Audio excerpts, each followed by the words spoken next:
आए शिवजी सदा सहाय। ओम नमः शिवाय। गुरुजी सदा सहाय। मैं गुरुजी की बेटी दिल्ली से बोल रही हूँ। मैंने आज शाम को ही एक सत्संग शेयर करा था जिसमें मैंने बताया था कि मेरे हस्बैंड जी का स्वभाव फिर से वैसा ही हो गया जैसे वो पहले रहते थे।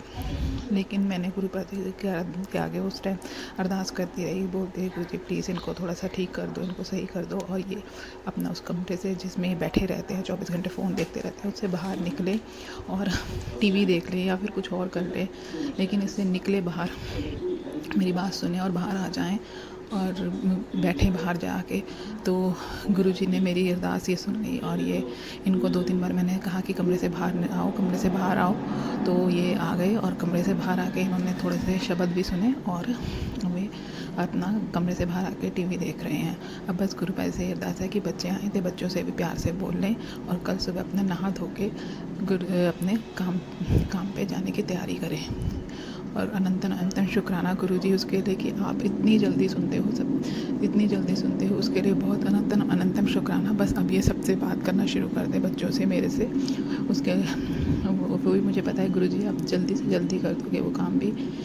मेरे के लिए बहुत बहुत शुक्राना गुरुजी, अनंतम अनंतम गुरुजी शुक्राना। और जो दुकान पे भी थोड़ा बहुत लकड़ का काम हुआ है उसके लिए भी अनंतम शुक्राना, और वो एकदम सही तरीके से हुआ हो, जैसा ये चाह रहे हैं वैसा ही हुआ हो, कोई गड़बड़ ना हुई हो, ना ही कन्वर के साथ इनसे कोई ऐसी गलती हो मेरे छोटे बेटे से दुकान पे या कहीं पर भी कि इनको उस पर गुस्सा आए। गुरुजी मेहर करनी, इनका गुस्से को एकदम ख़त्म करना और काम पे ध्यान रखना। और इसी के साथ मैं अपना शुक्राना सत्संग समाप्त करती हूँ और अगले सत्संग की तैयारी करती हूँ। जय गुरुजी, शुक्राना गुरुजी, अनंतम अनंतम शुक्राना गुरुजी, अनंतम अनंतम शुक्राना। ओम नमः शिवाय। शिवजी सदा सहाय। ओम नमः शिवाय। गुरुजी सदा सहाय। जय गुरुजी, शुक्राना गुरुजी, अनंतम अनंतम शुक्राना गुरुजी। गुरुजी शुक्राना गुरुजी। मैं गुरुजी की संगत दिल्ली से बोल रही हूँ। मैं अपना एक शुक्राना सत्संग शेयर करना चाहती हूँ। मैं मंत्र जाप से सत्संग की शुरुआत करती हूँ। ओम नमः शिवाय। शिवजी सदा सहाय। ओम नमः शिवाय। गुरुजी सदा सहाय। मेरा सत्संग इस प्रकार है। गुरुजी की अपार मेहर के कारण मेरे ऊपर बरस रही है। गुरुजी ने मुझे 7777 और 4x7 की ब्लेसिंग दी है, जो मुझे घर बैठे ही मुझे बार बार मिलती रहती है। मैं काफ़ी दिनों से बीमार चल रही हूँ, पिछले 1.5-2 महीने से, और उसकी वजह से मैं ज़्यादा अंदर बाहर नहीं आ सकती, लेकिन गुरुजी ने अपनी कृपा मेरे घर पर ही बरसाई हुई है। उसके लिए अनंतम अनंतम शुक्राना गुरुजी।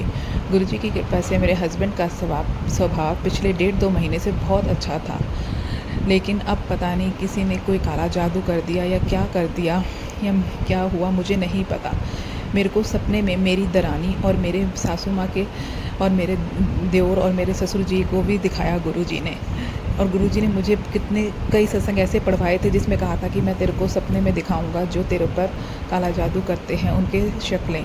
और मुझे अभी तक यकीन नहीं है कि मेरी सासू माँ या मेरी दरानी तो शायद कर सकती है, लेकिन मेरी सासू माँ पे यकीन नहीं है कि वो हमारे ऊपर काला जादू करेगी। लेकिन अब ऐसा लग रहा है कि शायद हो सकता है उन्होंने ही कुछ करा हो। गुरुजी ने मुझे उनके चेहरे तो दिखा दिए, लेकिन उन्होंने अब फिर कुछ ना कुछ ऐसा करा जिससे मेरे पति पिछले 4 दिनों से फिर से परेशान हो गए। उनका ऑरा फिर नेगेटिव हो गया, पॉजिटिविटी बिल्कुल निकल गई।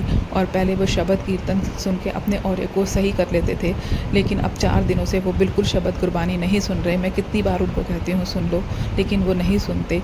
गुरुजी आपके आगे अरदास है, मेरे घर में फिर नेगेटिविटी आ रही है, आप अपनी दया दृष्टि डाल के मेरे घर से सारी नेगेटिविटी बाहर निकाल दीजिए प्लीज़ गुरुजी। मैं पिछले 8-10 सालों से बहुत परेशान हूँ। जब से मैं इस घर में शादी कर आई हूँ, मेरे हस्बैंड के काम पे जाने को लेके और हर किसी चीज़ के लिए, मतलब कि वो अपने आप को रिस्पॉन्सिबल नहीं मानता। वो हर एक चीज़ के लिए दूसरे बंदे को ही रिस्पॉन्सिबल मानता है। मैंने क्या करा, मैंने उसको सही गलत का ही पढ़ा हुआ। या तो वो मेरे हिसाब से वो इस कलयुग में जन्म ही नहीं लेना चाहिए था, क्योंकि उसको सही गलत अच्छा बुरा बस यही दिखता है। सही ये है, सही करो, ये सही है, ये सही करो, बस सबके साथ उसे प्रॉब्लम है। गुरुजी प्लीज़ आप ने जैसे पिछले 1.5 महीने से मेरे हस्बैंड का स्वभाव कर रखा था वो पूरी ज़िंदगी के लिए उसका स्वभाव वैसा ही कर दो और उसमें एक प्लस चीज़ कर दो कि वो अपने काम पे ध्यान देना शुरू करे और अपने काम पे रोज़ जाया करे, सुख शांति से काम करा करे। उसका भी मन हल्का होगा, हमारा भी शांति बढ़ेगी।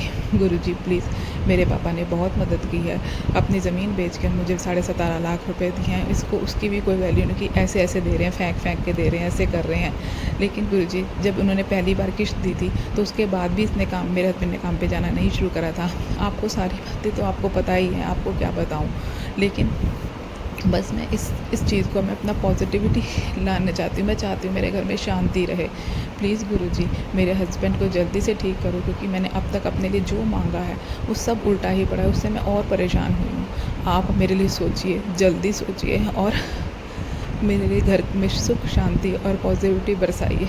प्लीज़ गुरुजी मेरे घर में मेरे बच्चों को, मेरे हस्बैंड को, सबको देह रोग का दान बख्शो। मेरे हस्बैंड को जल्दी से ठीक करो, उसको देह रोग का दान बख्शो और उसके अंदर पॉजिटिविटी आए और बच्चे भी पढ़ लिख के अच्छे आदमी बड़े आदमी बने, सब कुछ करे, सारे कर्जे उतर जाएं, सब सुख शांति से रहना शुरू कर दे। गुरुजी आपकी अनंतम कृपा होगी, आपकी 777 और 777 और 4 टाइम्स 7 के लिए अनंतम अनंतम शुक्राना गुरुजी। जल्दी से जल्दी सब कुछ ठीक कर दीजिए गुरुजी। मेरे घर में फिर पॉजिटिविटी ले आइए और अपना, आप जैसे मेरे को ऐसा लग रहा था 1.5-2 महीने से आप ही मेरे घर में निवास कर रहे थे और आप आज चले गए हो, 4 संडे को आप चले गए वापस। आप प्लीज़ वापस आ जाओ गुरुजी मेरे घर में, प्लीज़ वापस आ जाओ। और इसी के साथ मैं अपना सत्संग समाप्त करती हूँ। ओम नमः शिवाय, शिवजी सदा सहाय। ओम नमः शिवाय, गुरुजी सदा सहाय। जय गुरुजी, शुक्राना गुरुजी। जल्दी से घर आ जाओ मेरे गुरुजी, वापस आ जाओ। जय गुरुजी, शुक्राना गुरुजी।